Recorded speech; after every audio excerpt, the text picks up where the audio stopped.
The wind came slicing down the hills like a blade, shrieking through the skeletal remains of pine trees and brushing against a solitary figure on horseback.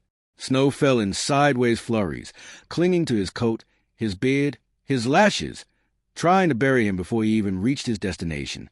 But Eli Mercer had been buried before. The war did that to men. What came out the other side was never the same thing that went in. He crested the ridge by late afternoon and pulled the reins as a valley opened up below.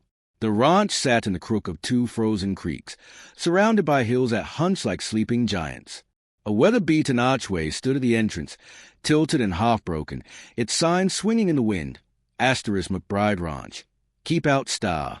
The warning might have meant something once, but the man it belonged to had been dead for years, and the deed now had Eli's name scratched at the bottom in ink that barely dried. $7.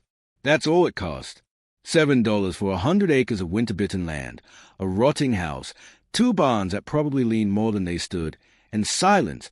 God, the kind of silence he'd begged for since the gunfire stopped back east. He dismounted stiffly, boots crunching against the crusted snow.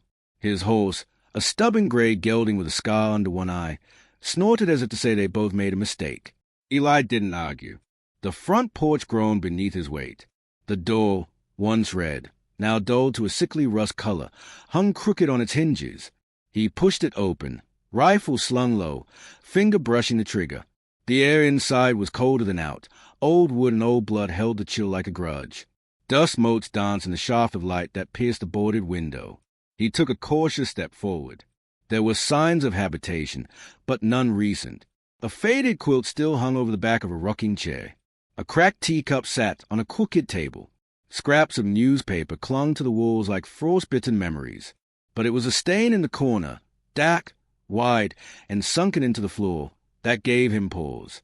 Blood, not fresh, but not ancient, either. Eli walked the house slow, deliberate, every board beneath his boot announcing his presence. The upstairs was empty. A child's bed sat beneath a broken window. Toys lay scattered, a wooden horse, a carved soldier missing its head. And on the dresser, a family photograph cracked down the center. He didn't recognize the faces. Outside, the barns fared no better. The first leaned dangerously westward, ribs of its walls exposed like a dead animal picked clean. The second still held up, barely.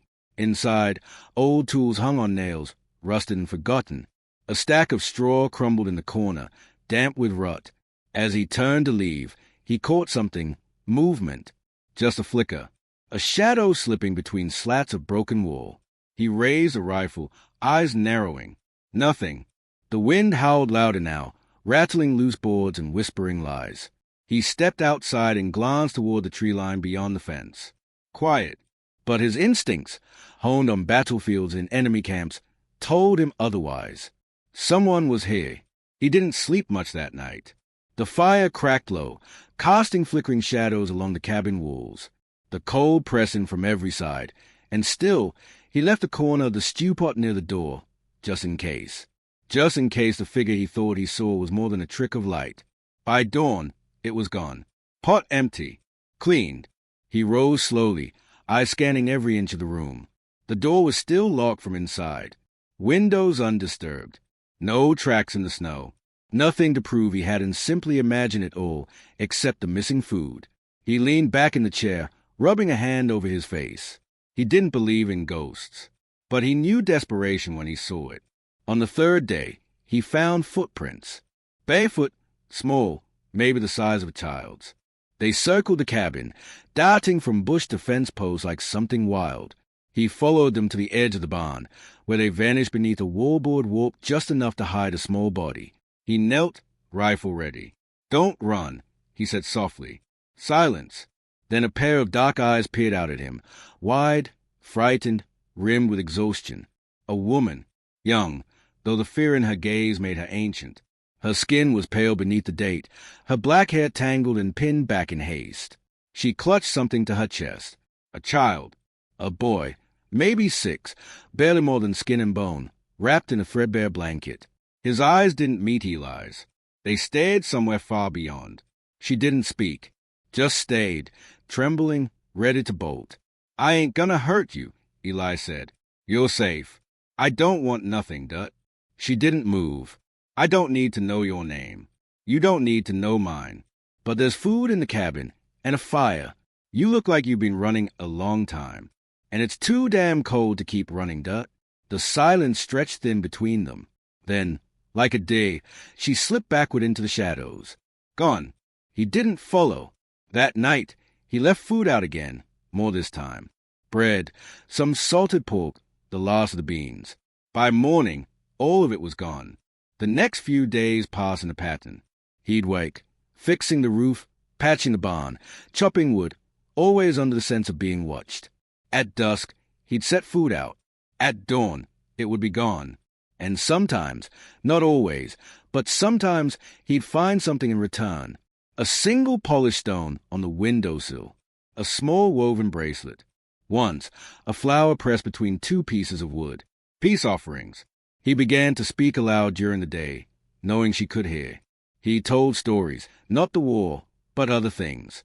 His childhood in Virginia, his mother's cooking, the time he lost a tooth trying to ride a pig, the first time he kissed his wife. He talked about her often, about the way she laughed, about the scar on her chin, about how the fever took her before they could make it to California. His voice would break, sometimes, but he didn't stop. He never heard a reply. Until one day, the boy appeared. He stood near the edge of the fence as Eli split logs, silent and still, like a bird waiting to see if the hand held grain or stone. Eli didn't move, just nodded once, then kept working. The boy stayed until dusk, then vanished. The next day, the woman came. She walked slowly, one hand holding the child's. Her eyes never left Eli's face. He stood on the porch, arms crossed, rifle leaning against the door but untouched. He nodded again. You hungry? She nodded once. Cautious. He stepped aside, holding the door. Come in. Then, there's stew. That night, they didn't speak. Not really. She understood only bits of English. But her boy ate like he hadn't in weeks, and her eyes softened just a little as she sat near the fire. Eli didn't press. He simply watched them. In the quiet moments, he began to notice the details. The woman's hands were cracked and raw. Her feet bore scars. The child flinched at loud noises. They had seen things he might never know. But he knew this. Someone had hurt them.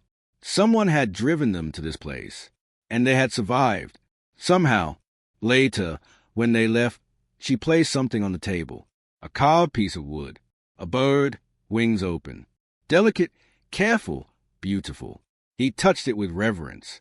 Outside, the wind had calmed. Snow fell softly, gently now, like ash. Eli sat by the fire a long time, staring at the little wooden bird. He didn't know their story. Not yet, but he was beginning to think that maybe this ranch hadn't been abandoned after all. Maybe it had just been waiting for someone to protect it. And maybe, just maybe, he was the one meant to do it.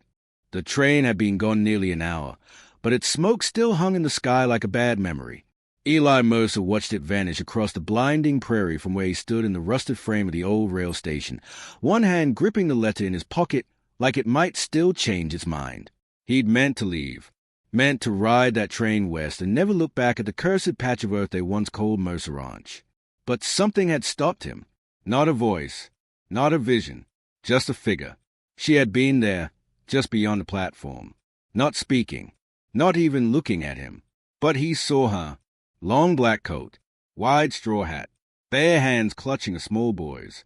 Her skin was pale beneath the dust. Chinese, maybe, or mixed. He couldn't be sure. But she didn't belong here, just like he didn't. And yet, here they both were, standing in the dying breath of nowhere, pretending they weren't being watched. When he finally turned from the station, she was gone. The wind had shifted. 2 days later, he saw her again. Eli was fixing the north fence line when he noticed the smoke. Thin, curling from the tree line. His ranch was the only property for miles, abandoned for 6 years since the fire and the deaths. No one should have been there. He left his tools, loaded his rifle, and rode out through the snowmelt, following the smoke to the old sheep shed that had half collapsed the year his brother died. Inside, he found her, the same woman, kneeling over a small fire, boiling roots in a tin pot. The boy sat beside her, carving something with a dull knife. They didn't react to the sound of his boots crunching over straw. "This is my land," Eli said, voice low. She looked up at him. No fear, just defiance. Her voice was quiet, accented but clear. "No one live here. No signs. There's a sign on the gate. It broke. Fell.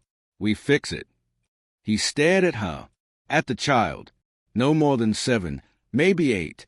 His face was streaked with soot, but his eyes were clear. "Sharp. You can't stay here." She stood. The boy stood with her. The fire popped behind them. "We have nowhere else." He wanted to be angry, knew he should be, but the anger didn't come, only the chill of memory, his brother's blood soaking into the hay where they now stood, his mother's cries echoing from the porch, his father's silence after the fire. The weight of it still lived in these walls.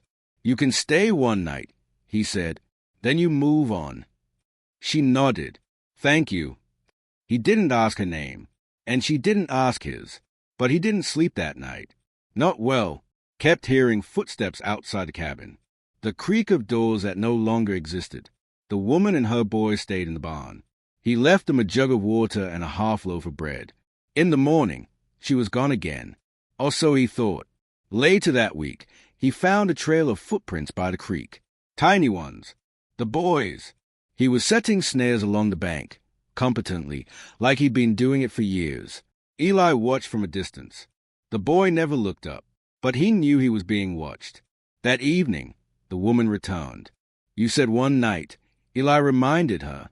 She looked at him, calm, unshaken. "You said no one lived here," she replied. He almost smiled. Almost.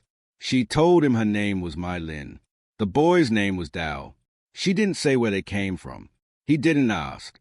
That night, she cooked rice and rabbit over his fire. The boy drew in the dirt with a stick. Eli sat with them in silence, feeling something shift. The kind of quiet that doesn't come from loneliness, but from the slow uncoiling of old pain. The next morning, the ranch was different. The floor was swept, the water barrel filled, the porch steps repaired. He stared at it all and then at her. "You don't owe me." "I know," she said, "but work makes the world hold still." He let her stay. Days became weeks. Snow melted into mud. Eli fixed fences while Dao followed him like a shadow. Mai Lin tended the garden patch that had grown wild since his mother died. She worked with quiet discipline, never asking, never intruding. One evening, after Eli had butchered a hog, Mai Lin approached. Her hands were red to the wrists. "You waste the fat," she said, pointing. "It's trash," he replied. "No. Used for soap, oil, fire. Nothing wasted." He shrugged. "You want it. It's yours." She didn't thank him, but the next morning she left a bar of rough soap beside his boots. He used it that night. It smelled like pine and something unfamiliar, maybe camphor. That was the first time he dreamt of his mother's voice. Not crying, singing. It was around and the strangers came. 2 men, one with a shotgun, the other with a ledger. They claimed to represent a land transfer outfit from Wichita. Said they had offers for old properties. Abandoned lands, they called them. But Eli saw their eyes drift toward the barn, toward the shapes inside. "This land's not for sale," he said. They didn't argue, just smiled too long and rode off slow. Mai Lin didn't speak when he told her, just nodded once and took Dao inside early that night. That week, Eli stayed up late, rifle on his lap. The wolves howled further out than usual. One morning, he found Dao standing at the grave markers behind the barn.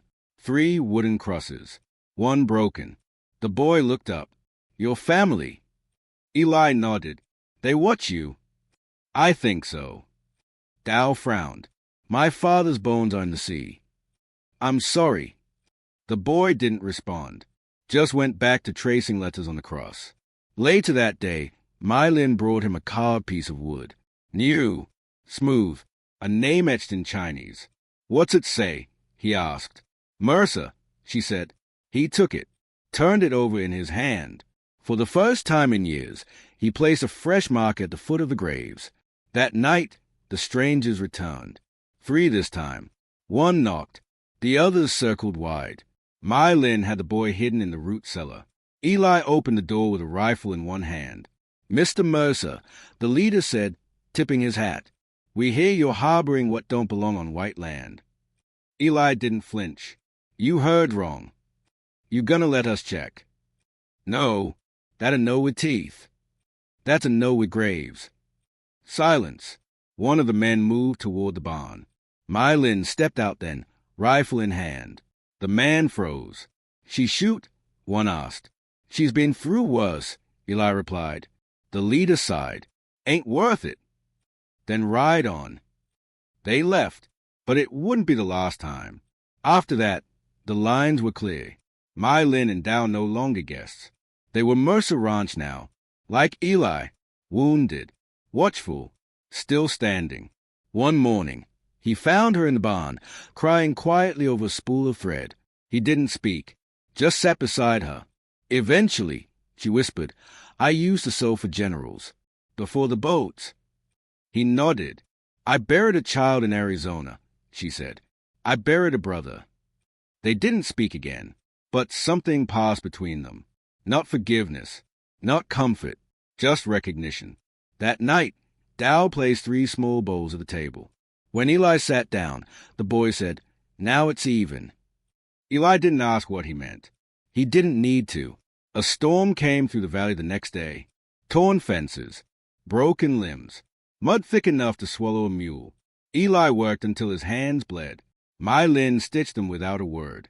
When it was over, the land felt cleaner, washed, like something could grow again. Spring came in bursts. The garden greened. The creek ran faster. My Lin found eggs in the hills. Dow built a kite from rags and chicken bones. It flew once, and then never again, but it had flown. One evening, Eli sat beside My Lin as she watched the boy sleep. "Why here?" he asked. "Because no one else would take us," she said. "And you hadn't left yet." "I was going to." "I know, but you didn't." "No, I didn't." She looked at him. That's the part one believe. He didn't have words for that. Not yet, but in the silence, something shifted, like 2 shadows stepping into light. And when they stood the next morning, side by side at the edge of the field, they didn't look like strangers anymore. They looked like something waiting to begin. Let me know if you want a direct continuation into Section 3, or a shift in tone or focus. The first tracks appeared just after dawn, sharp, deep cuts in the crust of fresh snow outside the chicken coop. Eli crouched to study them. Not animal, too precise. The stride was long, booted, but staggered. Someone had come through the north tree line and walked right up to the coop's edge, then turned back into the woods. No sign of breaking in, no prints near the cabin. But it wasn't a traveler passing through. It was a message. Inside, My Lin was spooning broth into a clay bowl for Dow, who sat bundled in his thick coat, face flushed but quiet. The boy had taken a fever the night before. Nothing dangerous yet, but enough to make him sleep late, enough to slow My Lin's hands. Eli didn't mention the tracks. "Not yet. I'll take the west fence today," he said. She didn't look up. "I boiled willow bark. It'll help his chest." "Good." He hesitated, watching her tuck a damp cloth across the boy's forehead with the same care she used to tie her boots. Then he stepped out into the cold. Eli didn't take the trail west. He followed the boot prints instead. The woods were dense here, black pines clawing the morning sky. Snow hung on branches like white shrouds. The prints led straight, deliberate, stopping occasionally behind tree trunks, as if the intruder had paused to watch, to listen. Then they vanished. Not drifted over. Vanished. Eli scanned the area, found a second trail looping behind him. Shallower, lighter, a second man, or someone smaller. They had been watching the house. He returned by dusk, shaken but composed. My Lin was splitting kindling on the porch. Her sleeves rolled, her expression unreadable. "Someone came," he said. She nodded once, like she'd already known. "Dow?" he asked. "Still warm. Sleeping." They didn't speak again until after supper. Eli sat cleaning his rifle. My Lin patched the boy's worn boots. Her stitches were precise. Controlled. She worked like someone who couldn't afford to be careless. Not ever. They'll come back, she said. He looked at her. How do you know? She paused. Because they saw us live. He didn't ask what that meant, but he understood. In places like this, living could be a provocation. That night, the wind picked up. It moaned through the trees like a warning. My Lynn didn't sleep. Eli saw the light in her window long after the fire had died in his own. By morning, Dow's fever had broken, but his breathing remained shallow. My Lynn insisted she'd seen it before. Said the boy had survived worse crossing Nevada. But there was something in her voice Eli didn't like. A tremor she was trying to bury. He saddled the mare by noon. You going for supplies? She asked. No, I'm going for the dock. She stiffened. You'll be gone too long. It's 2 days there, 2 back. Then you better keep the fire going. She didn't stop him.